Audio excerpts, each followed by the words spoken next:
Welcome dear students to chemistry class.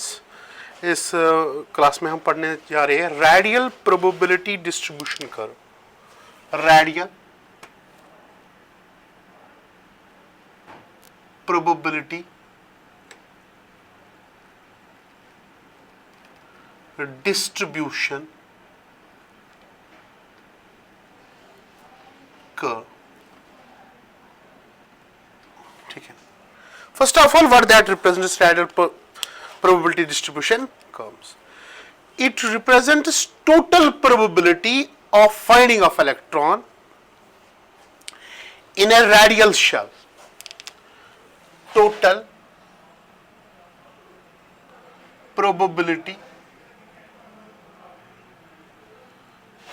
of finding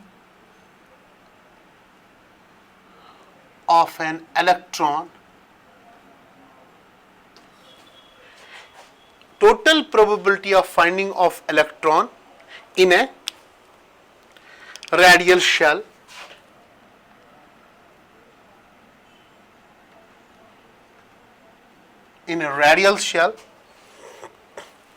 having radius r plus dr, having radius that is r and r plus dr, having a radius of r and r plus dr. Okay, ये हम लेंगे। Suppose मैं एक spherical shell लेता हूं, ये वाली, ध्यान से सुनना, स्फेरिकल है, यहां से मैं लेता हूं, इसकी रेडियस r है। ओके, इसकी रेडियस कितनी है? r। अब जाके अगर मैं लूं ये एरिया, यहां पे मैं देखना चाहता हूं प्रोबेबिलिटी डेंसिटी कितनी है। ये होगा r और ये क्या होगा? dr। इसको मान के चलेंगे हम, ये r प्लस dr है। अगर मुझे यहां पे वॉल्यूम ऑफ दिस शेल लेना होगा, volume of this shell, how I can calculate volume of this shell? ठीक है ना, वॉल्यूम ऑफ दिस शेल। इसी मैं देखना चाहता हूं कि what is the probability of finding of electron। याद रखना, रेडियल प्रोबेबिलिटी डिस्ट्रीब्यूशन कर्व और radial probability of finding of electron is independent upon the angular part. It does not depend upon the angular part. It depends only on the radial part. किस पे? Radial part. Okay? It depends only on radial part. It does not depend upon angular part. So how we can calculate here? First of all, इसको मैं solve करूंगा। यहाँ पे मैं इसका area निकालना चाहता हूँ या इसका वॉल्यूम निकालना चाहता हूँ, जो मैंने यहाँ पे हाईलाइट किया, ये वाला नहीं, जो बाहर वाला, इसका निकालना चाहता हूँ। ठीक है ना। तो अगर मैं यहाँ पे देखूंगा, मीन्स ये r प्लस डी आर है और ये है r, तो वॉल्यूम ऑफ शेल कितना होगा? वॉल्यूम ऑफ शेल जिसकी रेडियस कितनी है? dr। ओके, इन्फिनिटेसिमली स्मॉल, यहां पे radius that is dr, that will be equal to 4/3 pi r plus dr का cube minus 4/3 pi r cube, means whole area minus this area. नहीं होगा कि नहीं? ठीक, ओके। अब देखो यहाँ पे, मैं यहाँ पे 4/3 pi r a plus b का होल क्यूब, ये बच्चे को भी पता होती है, it is r cube, okay, plus dr cube plus 3 r square dr plus 3 r into dr का स्क्वायर, ये आएगा।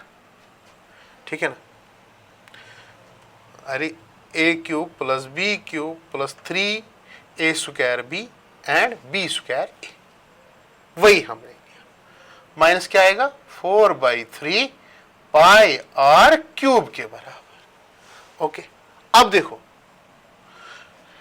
where dr is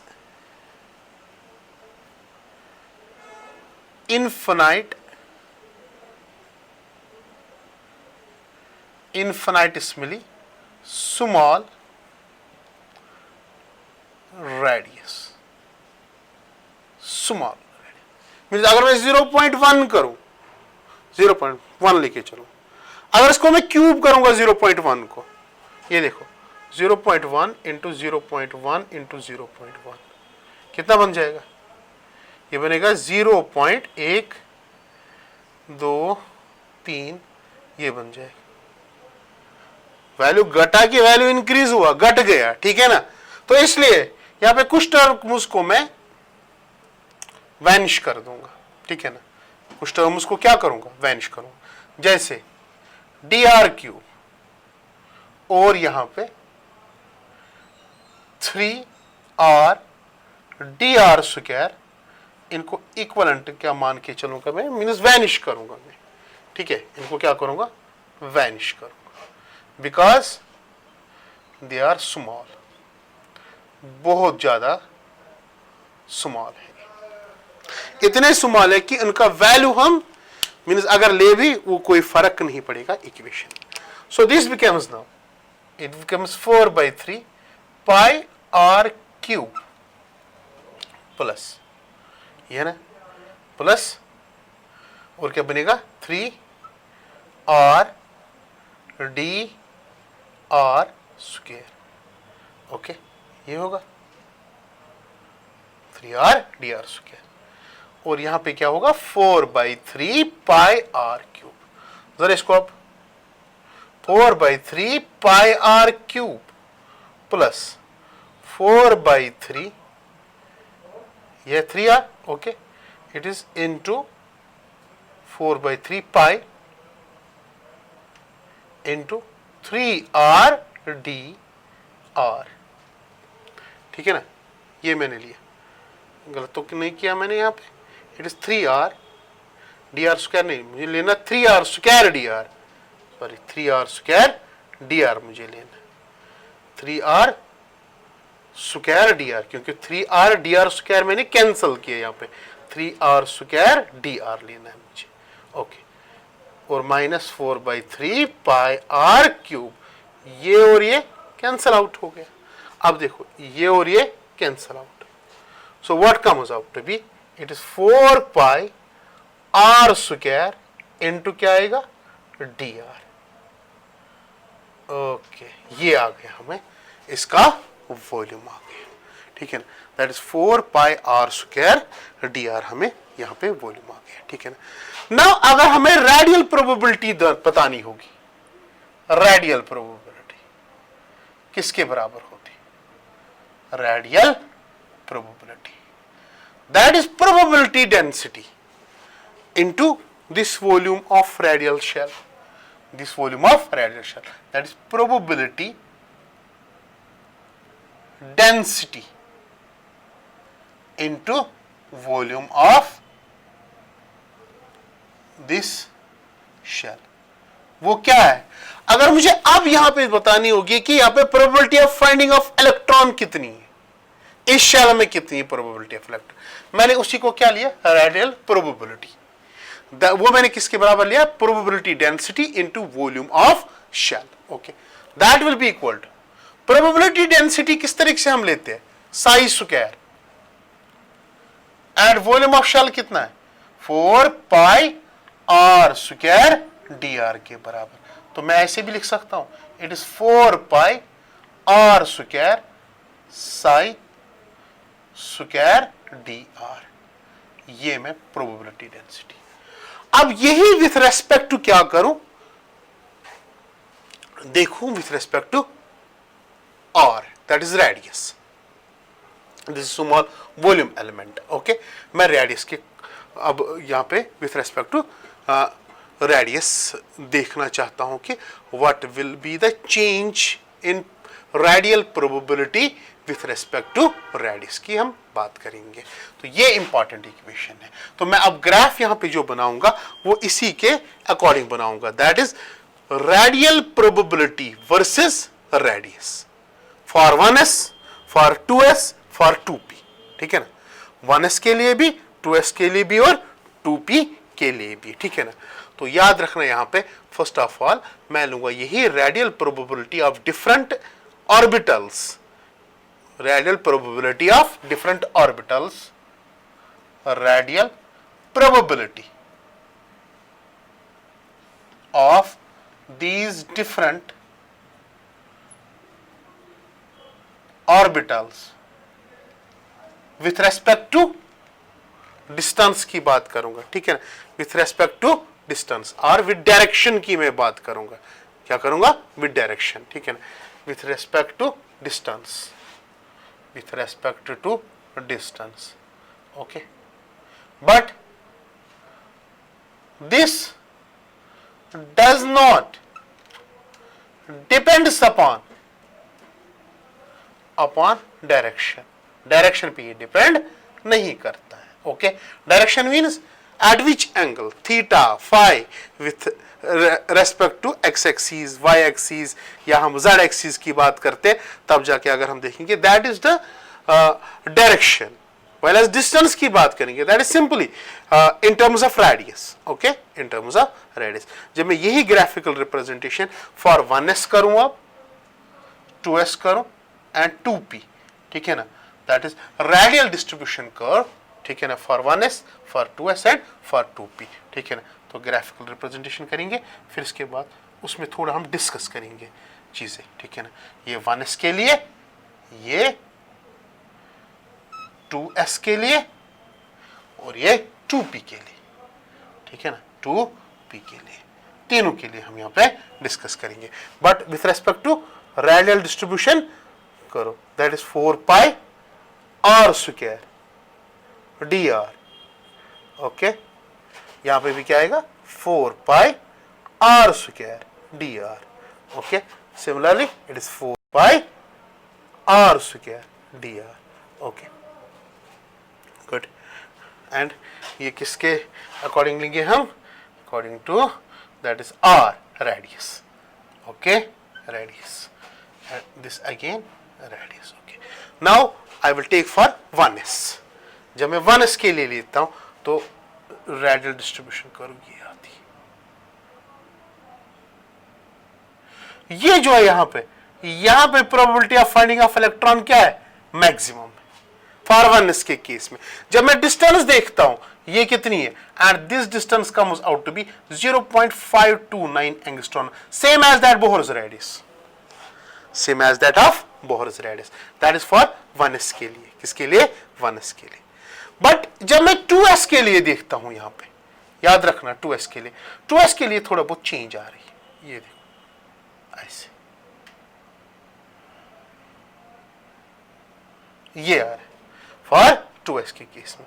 यहां पे दो पीक्स आ रहे हैं, जब पहले पीक आ रही है that comes out to be at 0.89 angstroms, but जो ये दूसरी पीक आ रही है, कौन सी दूसरी peak, that comes out to be at 2.7 angstroms के बराबर। और बीच में एक पॉइंट आता है जहां पे इलेक्ट्रॉन डेंसिटी क्या होती है, 0, और इसको हम क्या बोलते हैं, नोड, क्या बोलते हैं, नोड। मीन्स अगर यहां पे देखेंगे इन 2s के केस में, 2s के केस में क्या होता है कि जो दो पीक्स आ रही, एक छोटी पीक आ रही और दूसरी क्या आ रही, बड़ी पीक आ रही। मीन्स अगर यहां पे देखेंगे जो 2s के इलेक्ट्रॉन्स है वो थोड़ी देर कहां पे मतलब कि गुजारते हैं, वो गुजारते हैं न्यूक्लियस के करीब, क्योंकि अगर हम देखेंगे ये रेडियस पे, और ज्यादातर टाइम कहां पे गुजारते हैं, दैट इज हियर, ठीक है ना, और बीच में क्या आ जाता है, नोड आ जाता है, that is for 2s case. Discussion में यही यहां पे, ठीक है ना, मींस 1s में कोई भी नोड नहीं, बट 2s में क्या है, 1 नोड आ जाता है, ठीक है ना, और ज्यादातर टाइम न्यूक्लियस के दूर ही, व्हाइल एज यहां पे देखेंगे थोड़ा टाइम किसके करीब ही गुजारता है, न्यूक्लियस के करीब ही गुजारता है। बट जब हम 2p की बात करेंगे, ये देखो 2p की ये पीक, जब हम 2p की देखते हैं, 2p की ये, अब देखो it is 2.1 angstroms, that is for 2p के केस में, ठीक है, कोई नोड नहीं, ठीक है ना। तो अगर मैं यहां पे डिस्कस करूं 2s और 2p के बीच में, 2s और 2p में अगर हम देखूंगा जो रेडियस मैक्सिमम यहाँ पे maximum finding of probability of electron वो 2.1 एंगस्ट्रॉन्स है, बट यहाँ पे कितना है 2.7, ठीक है ना। तो ज्यादा नजदीक कौन, इसलिए यहाँ पे अगर ग्राफिकली रिप्रेजेंट करेंगे दैट इज 2p, ठीक है ना। 2s दूर ही है, मगर 2s में अलग एक चीज हम देखते हैं यहाँ पे, वो क्या है कि जो ये पीक आ रही, छोटी सी पीक आ रही है यहाँ पे, ठीक है ना, ये पीक यानी कि पीक आ रही है, छोटी सी पीक आ रही है, मीन्स जो s है 2s वाला वो थोड़ी देर के लिए न्यूक्लियस के करीब भी होता है, थोड़ी देर के लिए किसके करीब भी आता है, न्यूक्लियस के करीब भी आता है, मगर 2p के केस में वो चीज नहीं है। वो किसके केस में, 2s के केस में, या 3s के केस में, या 4s के केस में, या 5s के केस में, यहां पे वो केस नहीं है, ठीक है ना। और वो न्यूक्लियस के करीब जाना, वो न्यूक्लियस के करीब जाना, किसका करीब जाना, दैट इज 2s का, दैट इज 2s का न्यूक्लियस के करीब जाना, ठीक है ना। तो we can say that is not localized. जो 2s की ऑर्बिटल यहां पे बोलेंगे डेंसिटी या electron density, that is not localized. Localized means क्या होता है और डीलोकलाइज्ड क्या होता है, ठीक है ना। लोकलाइज्ड होता है कि अगर कोई पर्सन स्टेशनरी पॉइंट पे होगा, वो वहां से हिलेगा नहीं। जैसे किसी को बोलते हैं कि आजकल लॉकडाउन की बात करेंगे हम, तब जाके हम बोलते हैं इसको, मतलब कि इसको लोकलाइज्ड रखो, इसको कहीं जाने नहीं दे दो, मतलब कि पार्क में नहीं जाने दे दो, बाजार नहीं जाने दे दो, ये इन्फेक्शन फैलाएगा, ठीक है ना। सेम केस यहां पे भी होता है, ठीक है ना। मींस अगर कोई कन्फाइंड कहीं जगह पे होगा तब जाके हम क्या करते हैं, that is a localized person, that is localized. दूसरा होता है कि जो घूमता रहता है कंटिन्यूअसली, ठीक है ना, हमें पता नहीं है कि क्या ये पहुंच, मतलब कि कहां पे पहुंच गया, ये कहां पे पहुंचने वाला है, ठीक है ना, that is called as delocalized, that is delocalized. Same case that is in the 2s orbital. जब हम 2s की बात करते हैं that is not the localized, that is delocalized, that is delocal, that is कि ये कुछ टाइम अपना कहां पे गुजारता है, न्यूक्लियस के करीब, और मैक्सिमम टाइम न्यूक्लियस के बाहर ही। बट इन केस ऑफ अगर यहां पे 2p की बात करेंगे, 2p में अगर यहां पे देखेंगे दिस द लोकलाइज्ड पॉइंट, ठीक है ना, लोकलाइज्ड पॉइंट की बात करेंगे हम, ठीक है ना। Same is the case with 1s, इसलिए 2s को अगर हम देखेंगे और वो इफेक्ट जो उसको न्यूक्लियस के करीब लाता है that we called as penetration effect. क्या बोलते हैं इसको, पेनिट्रेशन इफेक्ट, याद रखना, पेनिट्रेशन इफेक्ट, पेनिट्रेशन इफेक्ट। और ये s में ज्यादा देखा जाता है, penetration effect. Okay, thank you very much for this class. यहाँ पे अगर हम देखेंगे ये हमने क्या किया, रेडियल प्रोबेबिलिटी डिस्ट्रीब्यूशन करो, और ये डिस्कशन में सब कुछ ये हमने देखा कि क्या मतलब कि नोडल प्लेन क्या होता है, नोड क्या होता है, या नोड पॉइंट क्या होता है, और ये पीक्स क्यों ऐसे आ जाती है, ठीक है। Thank you very much.